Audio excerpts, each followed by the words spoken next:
Views of Faisal محمد کے انتہائی واجب الاحترام سبسکرائبر اور ویورز کی خدمت میں فیصل محمد کا سلام عرض ہے۔ ویورز، آج ہم پاکستان اور کچھ بین الاقوامی خبروں پر سیدھا اپنا تجزیہ دیں گے اور کچھ ایک دو خبریں آپ سے شیئر کریں گے۔ آج کی جو پہلی بڑی خبر ہے وہ بلا شبہ جو ہے کہ سعودی عرب کے جو وزیر خارجہ ہیں فیصل بن فرحان، وہ ایران پہنچے ہیں اور وہاں سے ملنے والی اطلاعات کے مطابق وہ ابراہیم رئیسی کا ایک جو ہے بڑا پیغام دینے آئے ہیں۔ ابراہیم رئیسی کو جو ایم بی ایس ان دنوں یورپ کے دورے پر ہیں، اور یہ جو پیغام ہے اس کی ابھی تفصیل ہمیں پتہ لگے گی، لیکن بہرحال یہ جو پیغام ہے انتہائی اہم ہے۔ وہ مشرق وسطیٰ کے اندر جو مستقبل کے اندر ایک بہت بڑا مسلم دنیا کے حوالے سے جو معاملات طے کرنا چاہ رہے ہیں سعودی عرب اور ساتھ میں کچھ ایک دو یو اے ای وغیرہ، اور ان کے ساتھ مل کر ایک مشترکہ لائحہ عمل مستقبل کے اندر جو ترتیب دینا چاہتے ہیں، اس حوالے سے کچھ پیغام لے کر آئے ہیں۔ تو ان کا یہ دورہ انتہائی اہم ہے، ایک دو دن میں پتہ لگ جائے گا اس کی کیا منٹس ہیں۔ دوسرا ایک افسوسناک واقعہ یونان میں کشتی ڈوبنے کا ہوا تھا۔ 750 افراد تھے اس میں سوار، اس میں سے صرف سنا 140 افراد جو ہیں وہ بچے ہیں۔ بڑا افسوسناک واقعہ ہے، اور پتہ نہیں اس میں کوئی پاکستان کے بھی لوگ تھے۔ ہمیں سمجھ بھی نہیں آتا کہ پتہ نہیں کیوں پاکستان کے لوگ اس طرح یورپ بھاگنے کے لیے اپنی زندگیوں کو داؤ پہ لگاتے ہیں۔ میں پہلے بھی کہہ چکا ہوں، 2010 کے اندر بھی میں نے ایک بات یہ کہی تھی کہ وہ یورپ اب اس طرح کا یورپ نہیں رہا جو کہ آج سے کوئی 20-25 سال پہلے ہوا کرتا تھا۔ 2010 کے بعد سے یہاں پہ حالات کچھ اس طرح کے ہو گئے ہیں کہ کہیں نہ کہیں اب مسلمانوں کے لیے آئندہ آنے والے دنوں میں پورے مغرب کے اندر جو ہے بڑی مشکلات پیدا ہوں گی، اور وہ جو معاملہ ہے بہت زیادہ جو خراب ہوگا، پھر وہ 2030 تک بہت کچھ چیزیں جو ہیں وہ سامنے آئیں گی۔ اس حوالے سے میں نے 2010 میں بتایا تھا، 2023 تو اب آ چکا ہے آپ کے سامنے۔ بہرحال اس پہ پھر میں کبھی ایک اور ویلاگ کروں گا، لیکن بہرحال افسوس کا مقام یہ ہے کہ لوگ اتنا پیسہ دے کر اور اپنی جانوں کو جو ہے قربان کرتے ہیں۔ پتہ نہیں کتنے لوگ اس کے اندر، ان کے گھر والے جو تھے ان کو یہ زخم سہنا پڑے گا، پتہ نہیں کس طریقے سے قرضہ لے کر، یہ پتہ نہیں کیا کر کے لوگوں نے بیچاروں نے کیا تھا۔ بہرحال ہماری ہمدردیاں ان کے ساتھ ہیں، اور ہمارا پیغام ہے کہ خدا کے واسطے اس قسم کی وہ حرکتوں سے جو ہے دور رہیں تو زیادہ بہتر ہے۔ اچھا، یوگنڈا کے اسکول پر جس طرح کے آرمی پبلک اسکول پر ایک حملہ ہوا تھا اور کچھ بچوں کو شہید کیا گیا تھا، اس طرح یوگنڈا کے اندر بھی ایک اسکول پر دہشت گردی ہوئی جس میں پتہ لگا کہ 45 کے قریب جو ہے بچوں کو ہلاک کر دیا گیا، اور تقریباً 8 بچوں کو اغوا کر کے وہ لے گئے، اور کہا یہ جا رہا ہے کہ وہ اسلامی انتہا پسند یا داعش کے لوگ تھے۔ بہرحال ابھی اس حوالے سے کچھ خبریں آنا باقی ہیں، کچھ دیکھتے ہیں کیا صورت ہے۔ بہرحال یہ ایک اور افسوسناک واقعہ ہے جو بہت بڑا پاکستان کی طرز پہ ہوا۔ اچھا، نیٹو کے حوالے سے میں آپ کو بتا دوں، میں نے آپ کو کہا تھا کہ سینٹ پیٹرز برگ کے اندر جو پیوٹن نے اعلان کیا تھا کہ ہم وہاں پر اپنے لگا رہے ہیں بیلاروس کے اندر، تو وہ لگانے انہوں نے شروع کر دیے ہیں، بلکہ کام اچھا خاصا شروع ہو چکا ہے۔ میں نے آپ کو اسی چینل کے حوالے سے بتایا بھی تھا اور میں نے ٹویٹ بھی کیا تھا۔ تو سینٹ پیٹرز برگ کے اندر اس وقت جو ہے 3 پوائنٹ کے اوپر جو ہے انہوں نے اپنے نیوکلیئر آرسنل جو ہے لگانے شروع کر دیے ہیں۔ سینٹ پیٹرز برگ کے اندر جو بیان پیوٹن نے دیا تھا اس میں انہوں نے کنفرم کیا کہ ہاں یہ کام ہمارا شروع ہو چکا ہے، اور ان کا یہ کہنا تھا کہ اس سال یہ کام مکمل ہو جائے گا، بلکہ میں اپنے جو میرے ذرائع ہیں وہ یہ کہتے ہیں کہ یہ سال نہیں بلکہ سال سے بہت پہلے اگست کے آخر تک یہ تمام کام مکمل ہو جائے گا۔ تو اب اس کے اوپر جو ہے نیٹو کے سیکرٹری جنرل نے بڑا سخت ریئیکشن انہوں نے دیا۔ انہوں نے کہا کہ یہ جو یہاں پہ لگ رہے ہیں بیلاروس کے اندر، ظاہر ہے بیلاروس اس وقت یورپ کا ہی حصہ ہے، لیکن نیٹو میں تو نہیں ہے، یورپین یونین میں تو نہیں ہے، لیکن بہرحال وہ کہتے ہیں کہ ہمارے لیے بہت بڑا تھریٹ ہے، اور وہ اس حوالے سے انہوں نے کہا کہ وہ اپنے اتحادیوں سے اور امریکہ سے بات کریں گے۔ تو بھائی سوال ہی پیدا تھا، یہ کام تو امریکہ نے شروع کیا تھا، امریکہ نے سارے یورپ کے اندر اپنے جو ہیں نیوکلیئر آرسنلز اور بم رکھے ہیں، بیلجیم میں، فرانس میں، جرمنی میں، سب جگہ رکھے ہوئے، تو ظاہر سی بات ہے وہ بھی ایک بڑی طاقت ہے، تو دے ہیو ٹو رائٹ کہ بھائی وہ بھی ہے کر سکتے ہیں۔ تو بہرحال یہ بڑی طاقتوں کی جو ہے نا یہ معاملہ جو ہے نا، یہ ایک طرف تو جنگ چل رہی ہے، دوسری طرف اب یہ ایک نیا کہان شروع ہو گئی کہ جناب اپنے اتحادیوں کو نیوکلیئر طاقت بنائیں، تو یہ پتہ نہیں یہ معاملہ اب جا کر کدھر رکتا ہے۔ اچھا، اسی دوران ایک بات یہ ہوئی ہے کہ ایران اور جو سعودی عرب کے کامیاب تعلقات جو کرائے ہیں تاریخی چائنا نے، اس کے بعد جو ہے محمود عباس صاحب جو ہیں وہ چین کے 4 روزہ دورے پر وہ پہنچے ہوئے، اور مجھے جو پتہ لگا ہے وہ یہ ہے کہ وہ فلسطین کے حوالے سے اور فلسطین کے درمیان جو بہت سارے معاملات ہیں ان معاملات کے اوپر جو ہے وہ چائنا کا ایک خاص کردار چاہتے ہیں آزادی فلسطین اور فلسطین کی تحریک کے حوالے سے، اور ان کو توقع ہے کہ جس طریقے سے مسلم دنیا کے اندر اور جو کہ ایران کے اور مصر کے اندر اور جو یمن کا جو مسئلہ ختم ہوا ہے چائنا کی میڈیشن کے بعد، اور یہ سارے معاملات جو ہے، تو ان کو یہ توقع ہے کہ شاید ہو سکتا ہے کہ چین اس حوالے سے بھی کوئی کام کرے. تو بہرحال وہ ان کے اب 4 دن کا دورہ ہے، وہ آج شام مکمل ہو جائے گا، تفصیلات بھی ہمیں مل جائیں گی. لیکن یہ بات خاص طور پہ کہ انہوں نے جو مسلمان ہیں وہاں پہ چائنا کے اندر جو غور مسلم کا جو مسئلہ ہے، انہوں نے کہا کہ وہ ٹھیک ہے، اس پہ بھی ہم کہتے ہیں کہ چائنا ذرا جسے کہتے ہیں نا کہ نرم دلی سے غور کرے اور ان کے معاملات کو بھی دیکھے. لیکن بہرحال انہوں نے کہا کہ یہ چین کا اپنا مسئلہ ہے،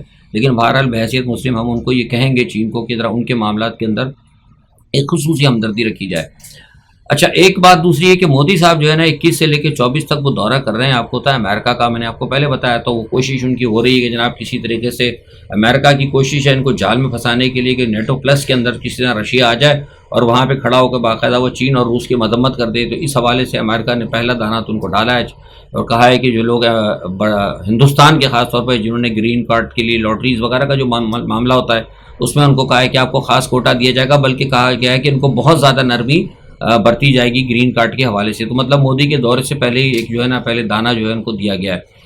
ترکیہ کے لیے جو ہے طیب اردگان نے کہا ہے کہ ہم ایک نیا قانون جو ہے نیا آئین تشکیل دیں گے جو تو مکمل طور پر سول ہوگا. میں سمجھتا ہوں بہت اچھی بات ہے. اور آئین جو ہے دیکھیے ہمیشہ جو ہوتا ہے آئین ہوتا ہے آزاد قوموں کے لیے. آئین جو ہوتا ہے بنیادی طور پر میں نے آپ کو بتایا تھا کہ کانسٹیٹیوشن ہوتا ہے بنیادی طور پر اختیارات کی تعین کے لیے کہ کس شخص کا کیا اختیار ہوگا اور وہ اپنے اختیار سے آگے نہیں جائے گا.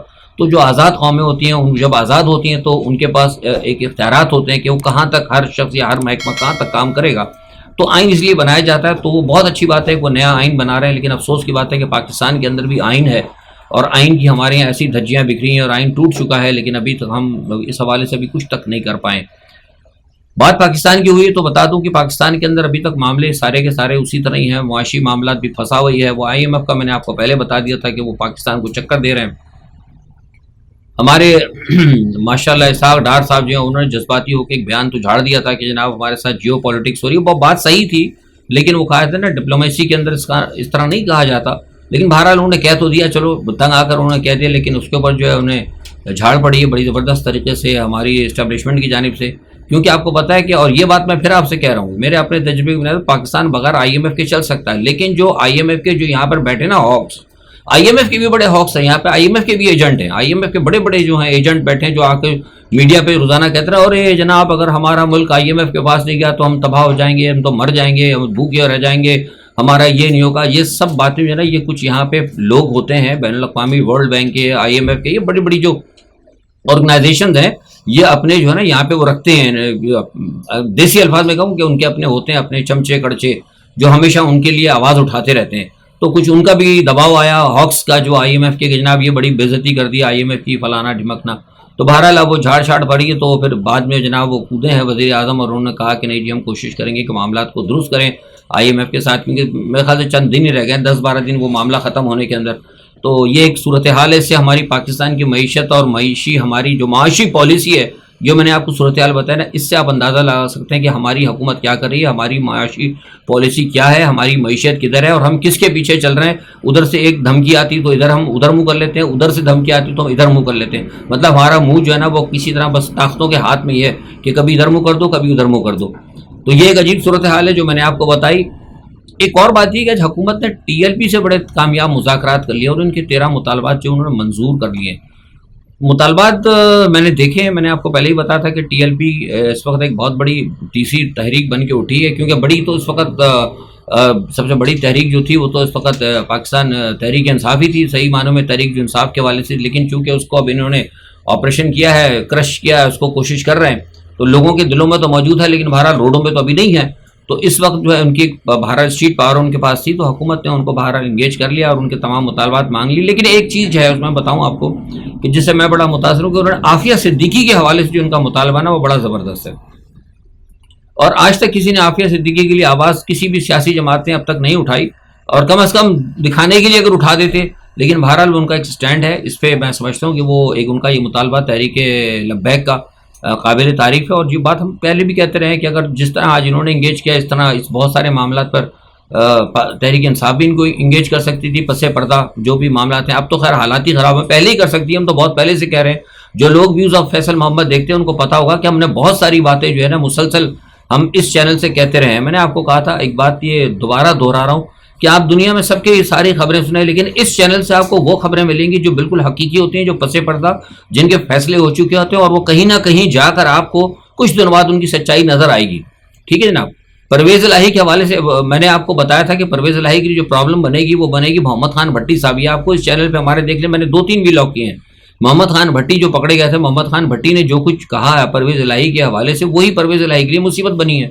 اور وہی اب مصیبت جو میں نے کل جیسے آپ کو کہا تھا کہ اعظم خان کے حوالے سے کہا تھا, میں نے کہا اٹھا لیے گئے, تو اٹھانے سے مراد یہ بہت سے لوگ تو وہ تو میں نے ذرائع مذاق کیا تھا, لیکن حقیقت بات اٹھانے کا مطلب یہ کہ وہ یہ نہیں کہ مطلب کو حقیقت میں اٹھائے گئے ہیں, جیسے کہ ایک وہ تھا ہمارا مسئلہ, لیکن وہ یہ اٹھانے سے مراد میری یہاں پہ یہ تھی کہ وہ جو ہے نا بنیاد پہ ان کو ایجنسیوں نے اٹھا لیا ہے, تو اس وقت بھی ایجنسیوں کے پاس ہے, تو وہ کیا کریں گے. وہ اعظم خان صاحب بھی بالکل اسی طرح جیسے کہ وہ محمد خان بھٹی صاحب نے جس طرح کہ اپنا سنائے ہے نا, وہ اپنا گردان جسے کہتے ہیں ایک آموختہ رٹا ہوا سبق, تو اس طرح وہ اعظم خان صاحب بھی سنائیں گے, اور کچھ سنانا انہوں نے شروع کر دیا ہے. جو میرے پاس جو اطلاعات آئی کہ کچھ چیزیں انہوں نے بولنی شروع کر دی ہیں اعظم خان صاحب نے, اور اعظم خان صاحب تھے ہی پیراشوٹر. جو لوگ ویوز آف فیصل محمد کو آج سے 1 سال یا 1.5 سال پہلے جو پابندی سے دیکھتے تھے اور پورا دیکھتے تھے, وہ اس بات کی گواہ ہوں گے کہ میں نے کہا تھا کہ اس وقت وزیر اعظم کا جو ہاؤس ہے, عمران خان کا جو وزیر اعظم ہاؤس ہے, پی ایم ہاؤس ہے, وہ پورا جو ہے اعظم خان کے شہر کے اندر ہے. میں نے کہا سب کچھ اعظم خان کرتے ہیں, اور میں نے کہا تھا کہ ان کو ہٹانا پڑے گا. لیکن آپ کو پتہ ہے میرے پرانے آج سے 1.5-2 سال پہلے ویلاگ آپ دیکھ لیں, کیپشن ہیڈنگز کے اوپر لگے ہوئی یہ چیزیں ہیں, تو لوگ اس وقت ماننے کے لیے تیار نہیں ہوتے تھے. وہ کہتے نہیں جی وہ تو بہت نیک آدمی ہیں اور بہت وفادار ہیں عمران خان کے. اور بہرحال اب ہم نے کہا تھا ٹھیک ہے بھائی, آپ لوگ کہتے ہیں ہم کسی سے الجھتے تو نہیں, ہم بحث تو نہیں کرتے, تو اب ان کی وفاداری اب تھوڑے دن میں پتہ لگ جائے گی آپ کو.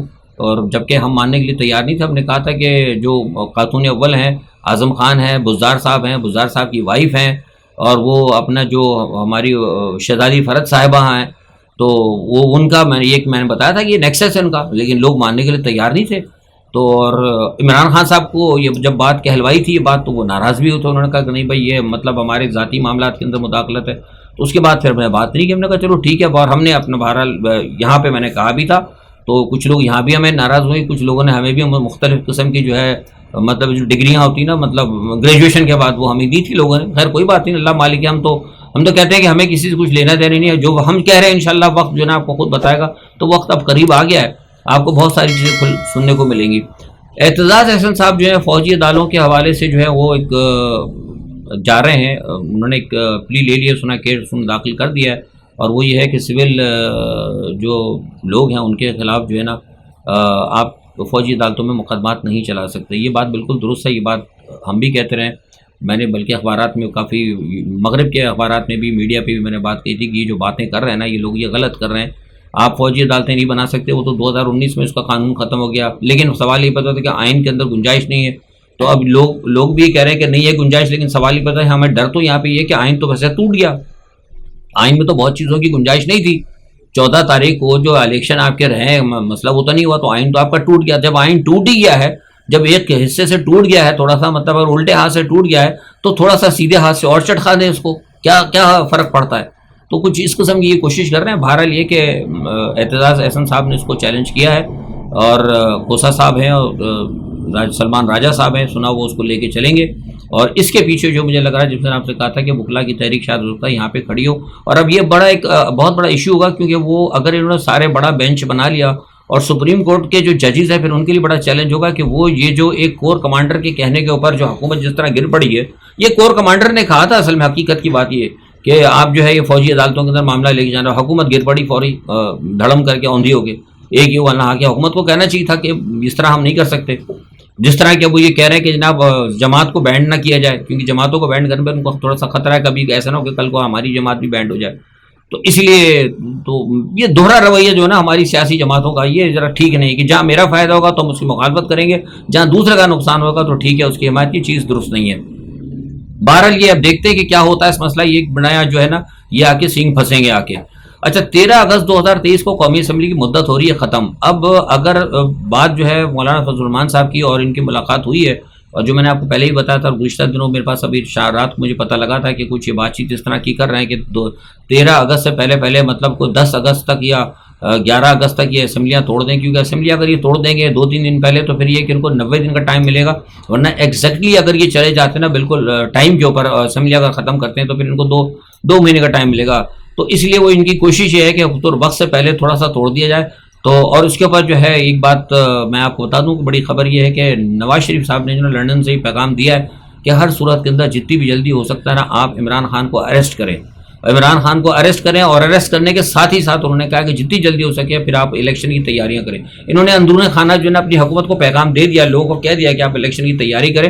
ادھر بلاول صاحب نے بھی کہہ دیا ہے، کیونکہ بلاول صاحب کو بھی پتا ہے کہ عمران خان کو انہوں نے اریسٹ کرنا ہے، تو بلاول صاحب بھی کہہ رہے ہیں کہ فوری طور پر الیکشن کریں. اور یہ میں نے آپ کو بتایا تھا کہ یہ لڑیں گے اب آپس کے اندر، نواز شریف اور زرداری یہ بہت بری طریقے سے لڑیں گے، اب ان کی لڑائی شروع ہونے والی ہے. تو لیکن بہرحال ایک بات یہ ہے کہ یہ جو ایک بہت بڑا آیا ہے لندن سے جو ہدایت آئی ہے عمران خان کے حوالے سے کہ ان کو جلد سے جلد گرفتار کیا جائے، اور جیسے ہی گرفتار ہوتے ہیں اور اس کے ساتھ ہی فوری طور پہ پھر جو الیکشن کے اندر جائیں گے تاکہ ان کو باہر رکھ کے اور جو ہے پھر الیکشن کرایا جائے. لیکن وہ فی الحال پارٹی پر وہ چاہتے ہیں کہ پابندی نہ لگے. تو اب یہ دیکھیں یہ کیا سلسلہ ہے ان کا. ایک اچھی خبر جو ہے نا، ساری بری خبروں میں آپ کو بتا دوں ایک اچھی خبر یہ کہ کے پی کے اندر جو ہے نا تیل اور گیس کا بہت بڑا ذخیرہ مل رہا ہے. الحمدللہ بڑی اچھی بات ہے، اور بہت ٹھیک ٹھاک بڑا ذخیرہ ملا ہے. اور یہ میں آپ کو خبر دے رہا ہوں، میں نے ایک دفعہ پہلے آپ کو کہا تھا صرف 2 مہینے پہلے کہ کچھ ذخیرہ ملا ہے اور کام ہو رہا ہے، لیکن اب ہمیں کنفرمیشن ہو گئی ہے کہ وہ تصدیق ہو چکی ہے. وہ جو ہے یہ تیل کا جو ذخیرہ ہے یہ آپ کا اس سے جو ہے نا ابھی اس وقت جب میں آج آپ سے بات کروں آج کی تاریخ میں 17 تاریخ کو، تو یہاں سے گیس کی فراہمی تھوڑی سی شروع بھی ہو چکی ہے. تو یہ بہت اچھی ہوئی بات ہے پاکستان کے لیے. وہاں تیل بھی سنا بڑی اچھی مقدار کے اندر موجود ہے. اچھا، مراد علی شاہ صاحب نے کہا ہے آج جناب اسمبلی کے اندر، انہوں نے کہا کہ جناب یہ سندھ کے ساتھ بڑی زیادتی ہو رہی ہے. پتہ نہیں سندھ کے ساتھ کیا زیادتی ہو رہی ہے، سبھی کچھ تو سندھ قبضہ کر کے بیٹھا ہوا ہے. یہاں پہ دوسرے جتنے بھی لوگ ہیں کراچی اترو تو پتہ ہے ایسے لگتا ہے کہ ہم مطلب لگتا ہے لاڑکانہ کے اندر اتر گئے ہیں کسی جگہ. تو سبھی کچھ تو سندھ کے پاس ہے اللہ ماشاء اللہ. پھر بھی وہ کہہ رہے ہیں کہ جناب وفاق ہمیں کچھ نہیں دے رہا. وہ پتہ نہیں کیا چاہتے ہیں، وفاق سے آزادی حاصل کرنا چاہتے تو ویسے کہہ دیں. اور آج ایک انہوں نے نیا شوشہ چھوڑا، انہوں نے کہا کہ کراچی جو ہے وہ تو ہمیشہ سے صدیوں سے پتہ نہیں کون سی صدیوں سے مطلب حضرت عیسیٰ کے دور سے شاید انہوں نے کہا ہے کہ وہ اس وقت سے کیا کہتے ہیں وہ تو سندھ کا حصہ رہا ہے. تو بھائی وہ پھر صدیوں سے تو پھر کافی عرصے پہلے پاکستان بھی بر صغیر کا حصہ رہا ہے. تو سارا سندھ میں اٹھا کے پھر ہم دے دیں بھارت کو، اکھنڈ بھارت کر دیں. پتہ نہیں کس قسم کی یہ لوگ مطلب تعصب کے اوپر باتیں کرتے ہیں اور عجیب عجیب بیٹھ کے اسمبلیوں کے اندر تقریریں کرتے ہیں. بھائی وہ تقسیم ہو چکی تھی، پاکستان بنا تھا، پاکستان بننے کے بعد نئے صوبے تھے اور ایک آزاد مملکت بن چکی ہے. تو حکومت کا ہاں اس میں رائٹ ہے، سارے لوگوں کا رائٹ ہے. جتنے پاکستان کے اندر لوگ وہ ابھی 4 صوبے ہیں لسانیت کے اوپر ہیں، ان کو نہیں ہونا چاہیے، غلط ہے. 4 کی جگہ 8 کر لیں، 10 کر لیں، 12 کر لیں. انڈونیشیا میں آپ دیکھیں کتنے صوبے ہیں، افغانستان کے اندر دیکھ لیں آپ، پاکستان کے اندر کہیں بھی ساری دنیا کا ایک ملک اٹھا کر دیکھ لیں جس کی اتنی بڑی پاپولیشن ہے، وہاں پہ 4 صوبے نہیں ہیں. تو وہ ایک عجیب کہانی آج انہوں نے سنائی کہ جی صدیوں سے تھا، پتہ نہیں کون سی صدیوں سے، اب دیکھنا پڑے گا ہمیں، وہ تاریخ کھنگالنی پڑے گی. تو یہ ساری صورتحال ہے. بہرحال دیکھتے ہیں کیا ہوتا ہے. آج کے لیے اتنا ہی. اپنا جو بھی صورتحال ہوتی ہے انشاءاللہ کل پاکستان کے حوالے سے اپنا تجزیہ لے کے حاضر ہوں گے. اپنا بہت خیال رکھیے گا. اللہ حافظ.